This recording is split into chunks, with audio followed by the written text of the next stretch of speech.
Things can't get worse. I was wrong, it got worse. The 90s had more than its fair share of box office bombs. Are any of these films a guilty pleasure of yours? Let us know in the comments. Number 20, Troll 2. They're eating her! And then they're going to eat me! Oh my god! The first Troll wasn't exactly a good movie, but it's a masterpiece compared to Troll 2. Calling this a sequel is misleading, as it has nothing to do with the original outside of the title. A family moves to the rural town of Nilbog, only to face the wrath of vegetarian goblins who try to turn them into plants so they can eat them. If hearing that sounds ridiculous, try actually watching it. Filming was an ordeal as the cast only spoke English, while the crew only spoke Italian. This explains why the dialogue and the film are so strange. Good morning, my little flower. Oh, don't need to worry about a closed mouth. Troll 2 later inspired the making of documentary Best Worst Movie. Watch that if you're looking for a non-painful way to enter Troll 2's world. Number 19, Cool World.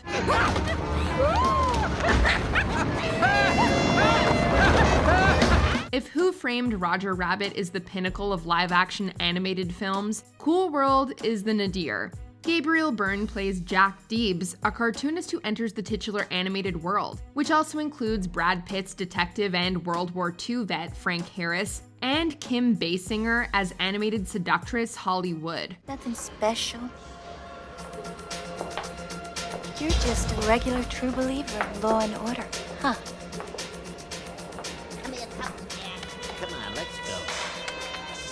Being it, Kappa. Directed by animation legend Ralph Bakshi, Cool World seems like it should be at least interesting.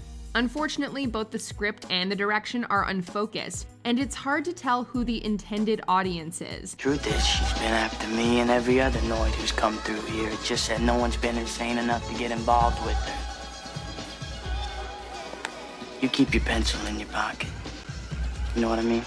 Number 18, Striptease. One of the most important things about making a movie is tonal consistency, which includes the performances.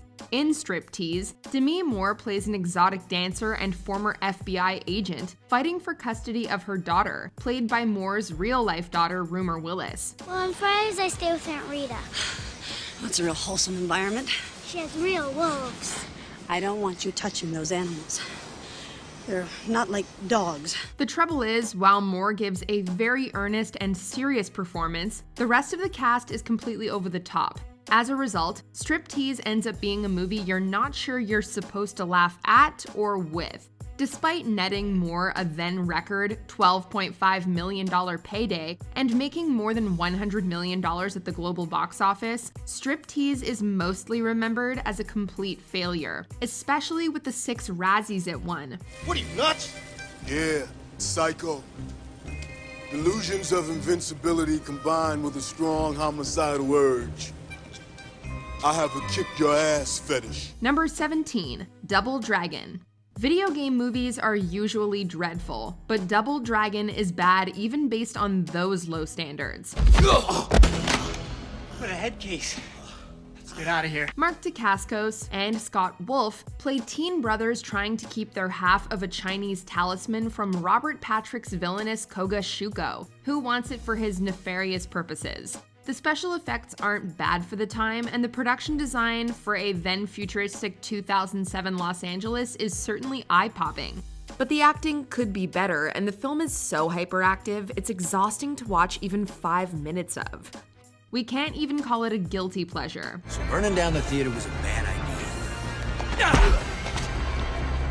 I'll buy you a new one. Number 16, Body of Evidence. In the right role, Madonna can be a decent actress, but Body of Evidence is not the right role. Are you scared? Not if you tell me I shouldn't be. We're gonna kick their ass. Then again, even Meryl Streep might have trouble if given such a poor script. The pop star plays a woman charged in her lover's death, who prosecutors say she killed in the bedroom. She soon gets involved with her married lawyer, played by Willem Dafoe, and things only get more nonsensical from there. Yes, it would be nice. What would? You and I making love. Body of Evidence is trying so hard to be the next Basic Instinct or Fatal Attraction, but there's nothing erotic or thrilling about this so-called erotic thriller. Julianne Moore, who plays Defoe's wife, has voiced her regret about making this film. We certainly don't blame her. Wish me luck.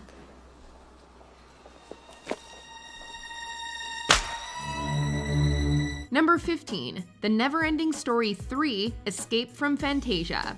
It's no wonder the Neverending Story series ended with this installment. The third film is what some would call the absolute worst in fantasy storytelling. Bastion Balthazar Bucks.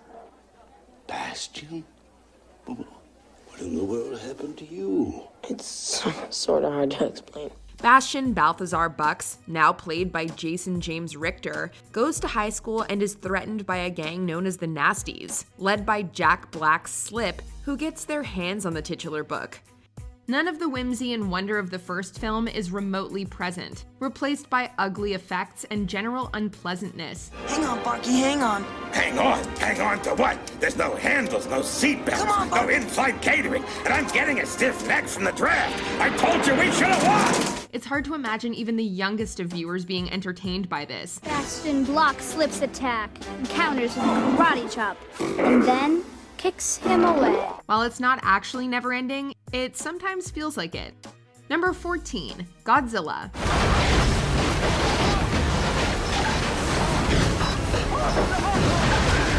Before it was released, the hype for the new Godzilla film was off the charts. Roland Emmerich, director of Independence Day, was reviving one of the most famous movie monsters of all time. How bad could it be? Godzilla is the worst kind of summer blockbuster, a loud bore that cares about special effects at the expense of its human characters.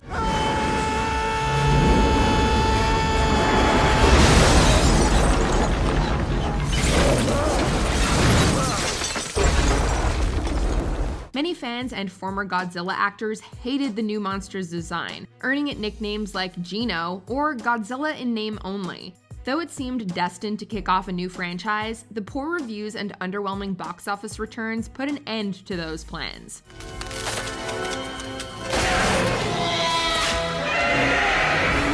Number 13, On Deadly Ground.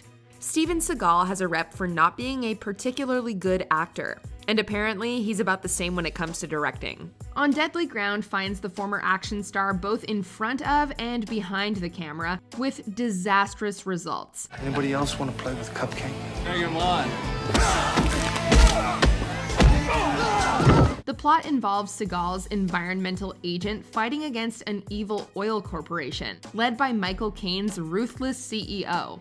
Although that premise has potential for legitimate social commentary, in Seagal's hands, it's just an overly violent and horribly directed mess, one that not even talented actors like Caine, R. Lee Ermey, and Billy Bob Thornton can save. You could drop this guy off at the Arctic Circle wearing a pair of bikini underwear without his toothbrush, and tomorrow afternoon he's going to show up at your poolside with $1 million smile and a fistful of pesos. We can give Seagal credit for one thing: he hasn't directed anything since this. Number 12, Biodome. Some comedies are stupid in a good way. Others, like Biodome, are so far from that, it's basically impossible to laugh. Listen up, bacon boy. Just want to go inside and take a pee, and then we gotta go. Yeah, we're up with that, G. Girls want to get physical. Pauly Shore and Stephen Baldwin play a pair of nitwits who get trapped inside the titular dome, and hilarity does not ensue. Unlike classic comedy duos like Wayne and Garth or Bill and Ted, Shore and Baldwin are so obnoxious, you can't help but feel bad for the scientists forced to go through the experiment with them. They're like savages. At the rate they're going, we'll run out of foodstuffs. They're going to ruin everything. Sliced it! But we really pity anyone who was naive enough to pay for a ticket to this unfunny mess. Number 11, Street Fighter. The Street Fighter video game series is exciting and has stood the test of time. The Street Fighter movie is obnoxious and only gets worse with age.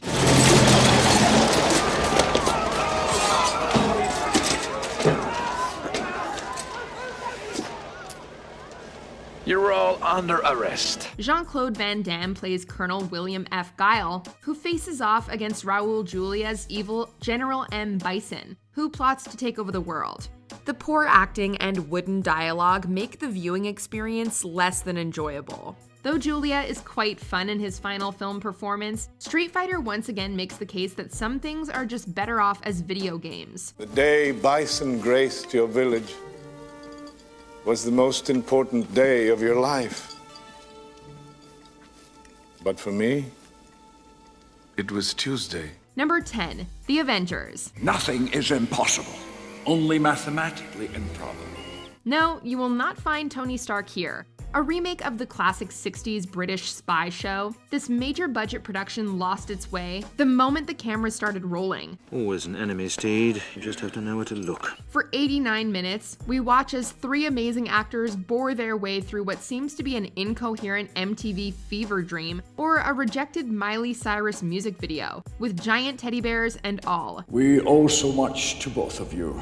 Director Jeremiah S. Chechik was able to bounce back with an impressive career in television, but you can practically see Sean Connery lose all faith in Hollywood and prepare for his decline. No wonder Warner Brothers refused to let critics preview this. Don't wait for me. Perish the thought. Oh, just one thing. Good luck. Number 9, North. Apparently. I'm proud of you, kid. You got a lawyer? Why? Do I need one? North. This is America.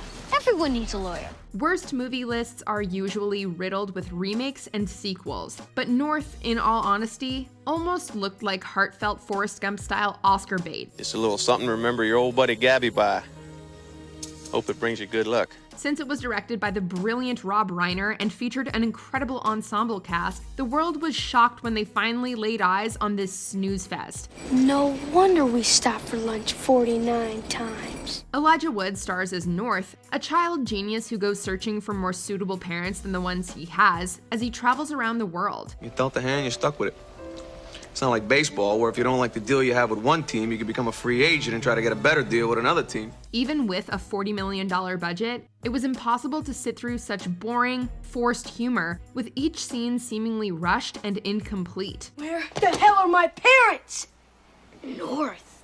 Did you say the word hell? The summer's really broadened you. We can certainly see why one particular critic, quote, hated this movie. I hated this movie. Hated this movie. Hated it. Hated every simpering, stupid, vacant, audience-insulting moment of it. Number 8, Super Mario Brothers. Strap your belt on, kid. We're going in. We can sometimes understand Hollywood executives. The Super Mario Brothers games spawned a huge franchise that had spread successfully to all forms of media. A major motion picture should be inevitable, and a huge hit to boot, right? Then why did they offer it to these people? Aliens? Oh, we gotta deal with aliens too? Luigi, we're the aliens! Yeah? Whoa, cool! In this science fantasy adventure comedy, Mario and Luigi are plumbers that travel to another dimension, and it's a dinosaur-filled Blade Runner world that has no connection to the games whatsoever. This is crazy! We went under the river, but this can't be Manhattan! It was as if the filmmakers had never seen a Nintendo game before, or as if Mario had been explained to the team by a 3-year-old. I can't believe you can do that. Comes from sitting on my butt all day playing video games, that's why. Number 7, It's Pat. Are you kind of confused today? Saturday Night Live has turned many of its characters into movies, with very few hitting it big. What we want to know is, are you a brother or a sister? Well, I'm an only child. After the success of the Wayne's World films, someone had the brilliant idea to turn Pat, one of the most annoying characters in SNL history, into a film star. I hopped aboard that bus knowing that I was on the road to fame and fortune. Maybe we can chuckle at a 2-minute sketch of the androgynous character, but 78 minutes of them? So I really thought it was important that I come by and tell you that I think I'm probably always gonna love you, Pat. Well, then great! Then we have no problems then. No, Pat, what I'm trying to say is that I'm really sorry it didn't work out between us. Although Julia Sweeney starred in and co-wrote the film, she was always reluctant to bring Pat to the big screen. The camera really loves you. I mean, really loves you.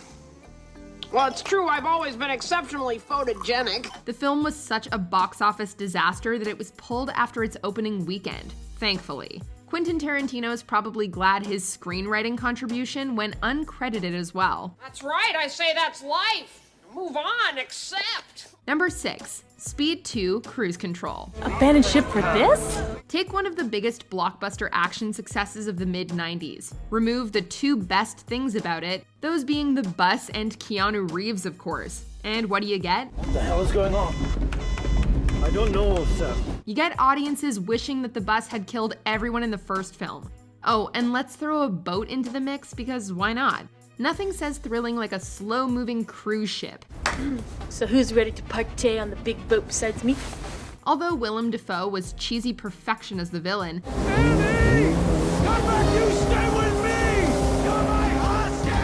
and the final crash scene, which made history as cinema's most expensive stunt, was phenomenal, it seems nobody ever forgave director Jan de Bont for this Speed sequel. Not even Hollywood. You don't even work on this ship. Oh God, I've been in worse situations than this and panicking does not help, trust me. Number 5, Kazam. That's not a wish. That's an insult! After you see Shaquille O'Neal demonstrate his acting chops in this kid's flick, Michael Jordan's performance in Space Jam may start to look Oscar-worthy. Are you talking to me? Yeah, I'm talking to you. You want a piece of me? Come and get it. The only thing you need to know about Kazam to make you run away in terror is that it's about a genie that comes out of a boombox. Hey! Don't turn your butt on me! I'm the man of the ages! Maybe the fantasy musical comedy is actually a metaphor for Shaq's music career and how it never should have been unleashed onto the world. And if you girls are hungry, let's green egg and ham it. The b-ball player didn't learn his lesson with this box office bomb either, and brought us the equally disastrous Steel a year later. You should always buckle up. Number 4, Batman and Robin. Let's kick some ice. What can be said about this film that has not already been said? Director Joel Schumacher almost destroyed an entire genre with this campy nightmare. I want a car.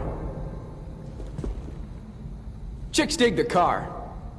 This is why Superman works alone. Although the previous flick, Batman Forever, had its merits, it's almost blasphemous calling both of these movies sequels to the Tim Burton films that preceded them. I could have made that jump.